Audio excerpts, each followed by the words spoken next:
Snow on the grades, granite dust in their lungs, steam rising from camp kettles. In the 1860s, Sierra, Chinese crews cooked what travelled well and tasted like home rice, tea, dried fish, greens, pork bones, tofu.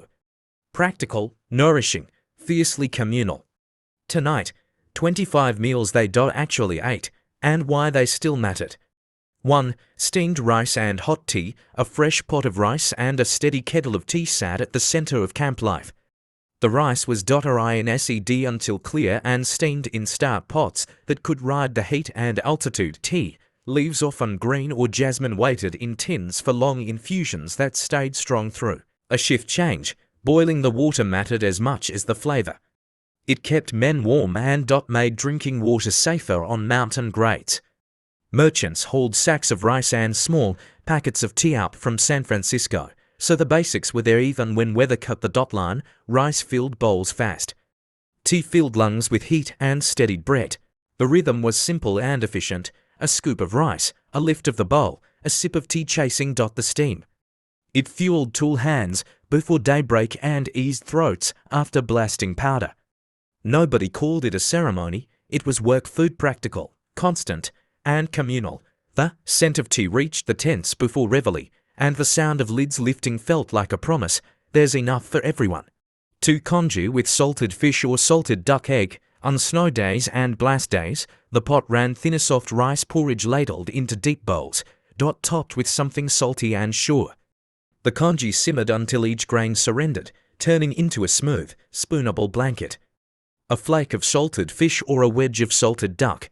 Scent of tea reached the tents before reveille, and the sound of lids lifting felt like a promise. There's enough for everyone. Egg gave backbone, bright, briny, and meant to wake up tired mouths. Preserved foods travelled well in wooden crates and stoneware jars, so a camp pantry could hold steady when deliveries lagged. Stretching grain into porridge made sense when calories had to last until dark. Possible gentle at dawn. This bowl met the body halfway. It warmed from the inside without asking a labourer's stomach to work hard. 1 serving steadied hands, a second made the cold feel negotiable. Men ate in quiet, steam fogging the air, salt pulling them back to the tea kettle for another. Poor congee didn't slow the schedule. It made the schedule possible gentle at dawn. 3. Muji Gohan style stretch rice with barley. Some weeks the rice needed company, and barley stepped in. The 2 grains soaked together and steamed in the same pot, barley bringing a nutty chew to the soft white rice. It was a small change with a big payoff. More bowls from the same fuel and longer lasting energy for steep grades and long timbers. Barley was cheaper from nearby farms and safer to store in Sierra weather. Rice was precious, especially when storms delayed shipments. Mixing them wasn't a compromise. It was a plan. The result ate like sense. Each scoop held warmth, weight, and a little texture that kept hunger quiet longer. Crews noted the difference, nodded at the thrift, and reached back without apology. Nobody counted grains because the bowl told the truth. Plenty now, plenty. Later, in a camp measured by miles of track and feet of tunnel, this mix gave bodies what the mountains demanded while protecting what the larder could spare.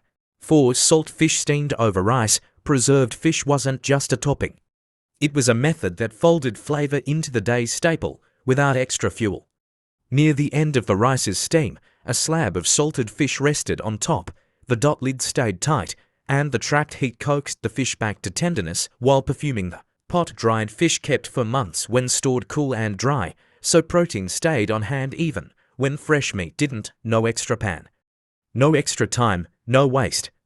When the lid lifted, the camp smelled like a memory from the delta. Even with snow stacked outside, the fish flaked easily, clean and salty, and the rice carried it well. Some added a shred of ginger if a parcel had arrived. Others chased each bite with strong tea. Serving was fast, sharing was natural, and the feeling was the same every time. Good judgment makes good dinners. The technique turned a staple into a meal and a work site into a table. 5. Tofu-and-greens soup. After granite dust and hammer work, the pot met the body with something clear and kind. Tofu cubes drifting with greens in a light broth. The stock chicken, pork bone, or simple vegetable simmered until it tasted settled. Tofu, bought from town makers who delivered up the line, slipped in to warm through. Chopped seasonal greens followed, cooked just long enough to turn tender and bright. It was quick to prepare, gentle on the stomach, and generous with protein without spending much. This soup respected fuel, respected time, and respected how hard the day had been. A ladle filled a tin bowl into breaths. A second ladle loosened shoulders. Greens came from market stalls when wagons made it, or from small garden patches tended in or thows. The broth cleared throats, the tofu steadied hands. The bowl told every tired worker the same quiet truth. Sit, eat, breathe, you've got what you need for tomorrow. 6. Sukiyaki-style pan Cantonese braise, mixed cuts. The camp called it sukiyaki because the name travelled easily, but the pom told a Cantonese story: sweet salty broth catching scraps, onions, and a handful of greens. A cook warmed fat in a broad iron wok, browned whatever the butcher sold cheap ends. Trimmings, a rib tip here, a flap there, then splashed soy and a little sugar to gloss the meat. Water or light stock loosened the fond, onions softened, and greens slid in at the end so they kept their bite. Merchants up from the bay packed soy, rock sugar, and dried aromatics in crates, so the flavour of home survived weather, distance, and pay delays. This wasn't luxury. It was strategy. Take a pound of mixed cuts, pull for pounds of satisfaction from heat and time. The smell drifted down the line and men drifted with it, bowls in hand. Over rice, the broth felt bigger than the meat inside it, the way a song feels larger than the voices singing. Payday added a little more beef. Lean weeks added more onion and greens. Either way, pan made sense. It fed a dozen, slowed the night, and told every crewman, good work earns a soft seat and a hot spoon. 7. Grilled river fish with rice. When the creeks ran clear and the canals sat quiet, a few hands walked off shift with a stringer of trout or a pail of smelt. The gear was simple: hooks, a net, a lucky bend in the current. Salt shook from a pocket tin, and the fish hit hot iron, a griddle plate, a rack over hardwood coals, or a pond slicked with lard. Nothing complicated, nothing wasted. Skin blistered, edges crisped, and bones loosened with the first pull. A kettle of rice waited in the cook tent, so plates formed themselves: rice, fish, tea, silence, then talking again. Licenses weren't the point. Proximity was. Water braided through campsites, and the habit of taking what the water offered kept menus human. Fresh fish collapsed the distance between mountain air and coastal memory. It tasted clean, mineral, immediate. Shoulders leaned together while fingers picked meat from spine, and the salt on lips called for another pour of hot tea. A catch big enough to share moved down the bench without discussion. The pride.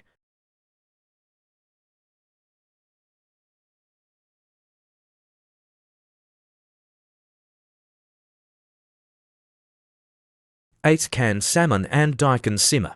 On weeks when weather or wages tightened choices, the ocean arrived in a tin. Canned salmon slid into a shallow pot with rounds of daikon and a coin or two of ginger. Soy and a little sugar balanced the bitterness of mountain days. Water turned into broth under the first simmer. Daikon behaved like it was born and for steady. This soaking up. We found something good close by, and we cooked it right now. Edges, the looking pale and generous against the coppery fish. The camp felt capable. Tins travelled well on new tomorrow. Wagon and rail. They didn't argue with snowdrifts or landslides. Root cellars or simply cool. Ground kept daikon crisp until a cook needed it. The simmer stayed gentle to keep the fish whole and the broth clear, and it finished. Caught a ladle as of soon broth, as the radish yielded to a spoon, a ring of radish, and a breath of ginger. Over rice, the dish felt like a letter from the coast, short, direct, and full of nose. It reminded men of ferry smoke and market stalls, of boat bells and wet rope. It also did the math: 1 tin, 1 radish, a thumb of ginger, and 10 good servings. Frugality wore a pleasant face, and the room warmed without extra fuel. 9. Kinpira-style burdock and carrot gobo. Carrot stir-fry. The quickest route from dirt to dinner ran through a wok. Burdock roots, scrubbed and sliced thin, met matchsticks of carrot in a flash of hot fat. The sizzle was short, the lesson was long, cut small, cook fast, spend little. A sweep of soy and sugar glazed the edges, a pinch of ground pepper or a breath of dried chili waked the tongue. Sesame at the end made the pond smell like a good idea. Gobo and carrots stored well in cold air and packed soil and coals from nearby farms cost next to nothing. In a camp where heavy labor begged for fiber and crunch, Kinpira answered with snap and shine. It didn't ask for a bowl of its own, it slid beside rice and made everything else taste sharper. The dish taught thrift without preaching. Peel as little as possible, slice evenly, heat the pan before you pour the oil, let the vegetables speak, stop before they go limp. 5 minutes later, a bench of tired men sat up a little straighter, because bite wakes the body as much as calories. The bright, peppery sweetness cut through to fatigue and reminded everyone that small care of knife and flame turns scraps into something worth remembering. 10. Congee with egg scallion. When lungs burned or hands shook from cold, the rice pot went long water high, heat low until the grains dissolved into a gentle porridge. The bowl arrived pale and steaming, then a raw egg or a beaten egg streamed into the center where heat could catch it. Scallions scattered on top looked like spring in the dead of winter. A little soy, a pinch of salt, maybe a slick of sesame if a parcel had arrived, and the spoon's path felt effortless. Grain stretched further this way, fuel stretched further too, because the same low flame could feed a line of men without constant tending. Eggs came by wagon from nearby ranches or by hand from small camp coops, traded for labor or coin. The point wasn't luxury. It was mercy. Porridge met the body where it stood tired, sore, sometimes sick and walked it back toward normal. Congee was also democracy in a tin bowl. The man who could barely swallow and the man with a bricklayer's appetite both finished satisfied. Steam softened the air, quiet fell. Doesn't require speeches, it requires a pot, a ladle, a cracked egg, and the promise of enough. 11 hot udon, wheat noodles in broth, a kettle of light stock bones, ginger ends, a strip of dried kelp if the merchant had it went on first, because stock asks for time. Dried wheat noodles arrived in bundled coils and softened quickly once the water rolled, so the cook could move a line in minutes. Bowls caught a ladle of steaming broth, a mound of chewy noodles, and a handful of whatever greens the garden or peddler offered. Mustard leaves, beet tops, scallion, a shred of cabbage. Salt and soy set the edge. Tea chased the heat, slurping wasn't rude. It was relief. Night muster in the cold felt shorter when the bowl fogged your face and the noodles asked you to keep up. 12 chicken and egg rice bowl or codon like Canton kitchen, a few ounces of chicken could season a dozen bowls if handled gently. Onions softened in a shallow pan with soy and sugar until sweet, then thin slices of meat slid in just long enough to turn tender. Beaten eggs poured over the simmer and set softly, forming custardy ribbons. Stayed trembling instead of tight, it tasted richer than it cost, and it moved faster. Camps, reward after rain, a cook's quiet way of saying, sit, eat, you're home for the night. 13 seared tofu with soy and scallion. Tofu traveled in wooden tubs and brine, a pale block of possibility. Pressed under a clean board, it firmed enough to take a hard sear in an iron pan, where all sang and edges browned to a thin crust. A splash of soy woke the surface, steam rose sharp and savory, and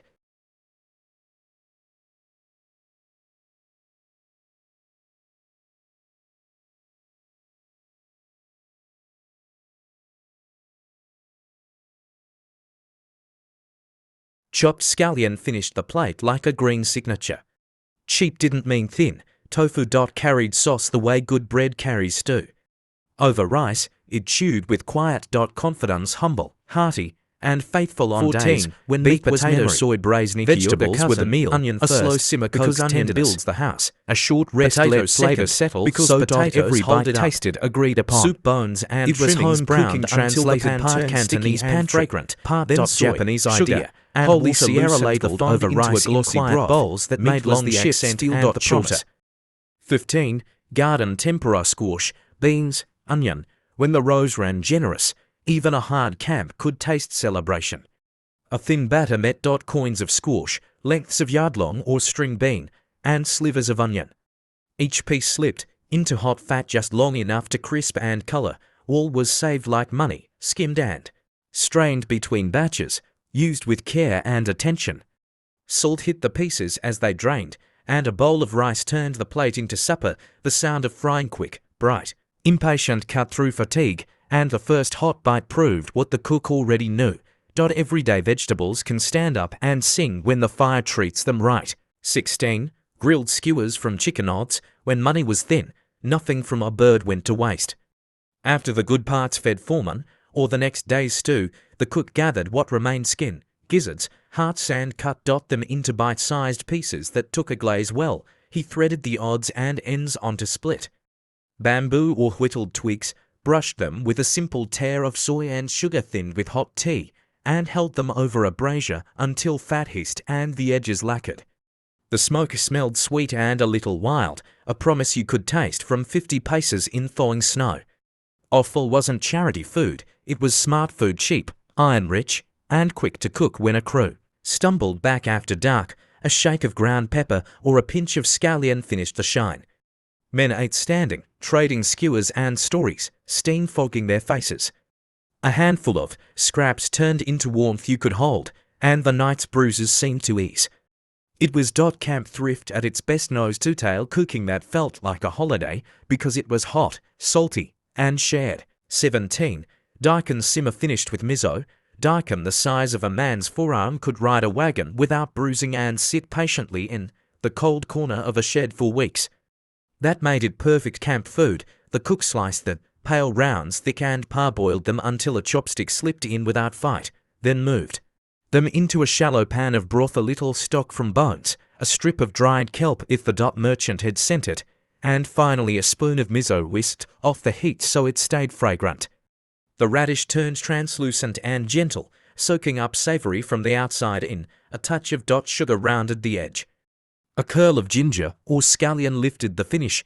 Daikon was seachi, filling, and easy on a tired stomach. Miso lived in barrels and never went bad if you kept the lid tight. On windy nights when snow whipped through gaps in the planks, a bowl of soft, savory radish steadied hands and slowed breathing. It was winter's language, quiet, steady, satisfying, and it worked whether meat was plenty or only rumored. 18. Hijiki and soybeans simmered. Dried seaweed travelled better than any fresh green, and beans kept faith in every season in camp. A handful of wiry hijiki, sometimes kelp trimmings, when hijiki ran out, soaked back to life in a bowl of hot water while soybeans simmered until tender, the met in a pan with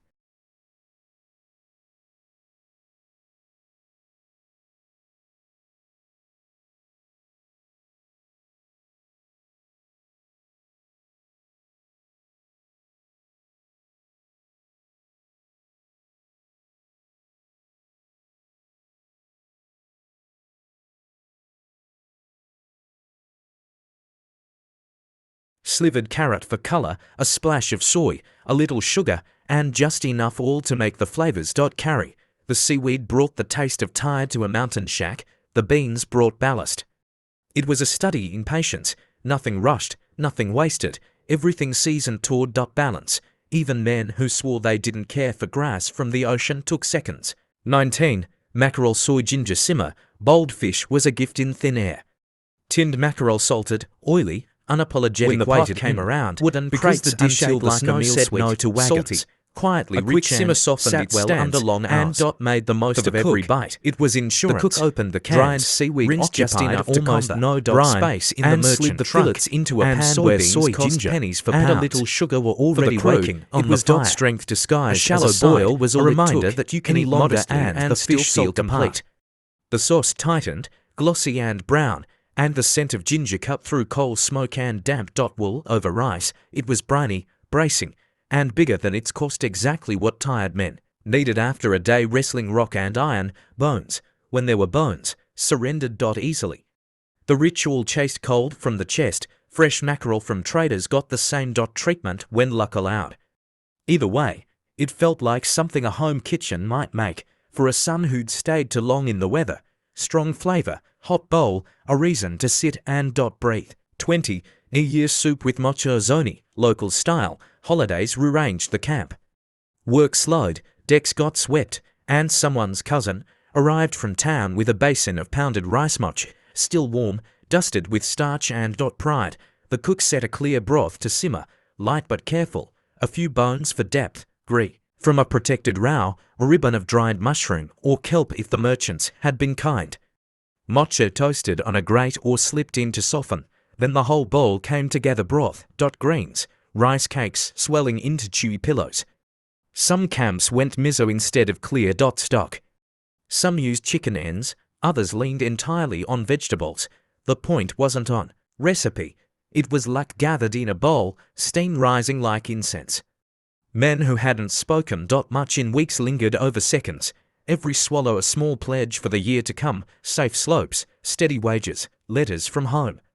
The soup fed the whole camp, from the cook to the newest hire, and for an evening the bunkhouse sounded like a festival street. Soft talk, quick laughter, bowls tapping wood. Coming up preserved greens, dressed breads, and soft sweets that turned bunkhouses into home for a night. 21. Breadcrumb noodle toss Motherca-style adaptation.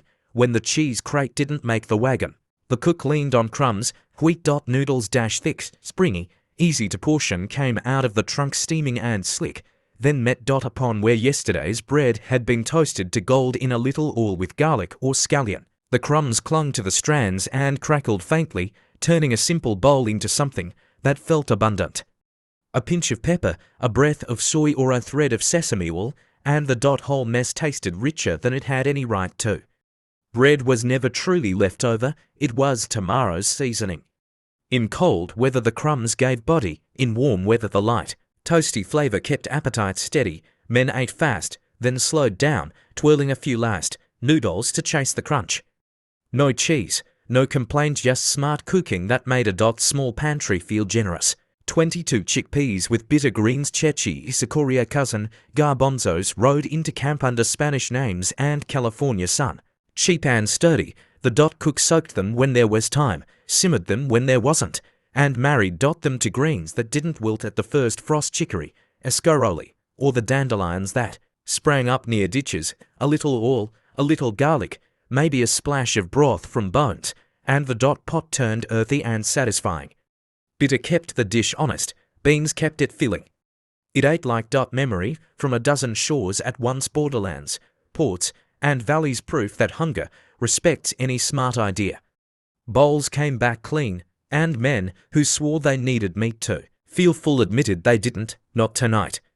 On long weeks between supply wagons, this was the sure bet. Protein that waited patiently in a sack, greens that could be coaxed from rougher ground, and flavour that reminded the crew they were still eating well, even when the sky said otherwise.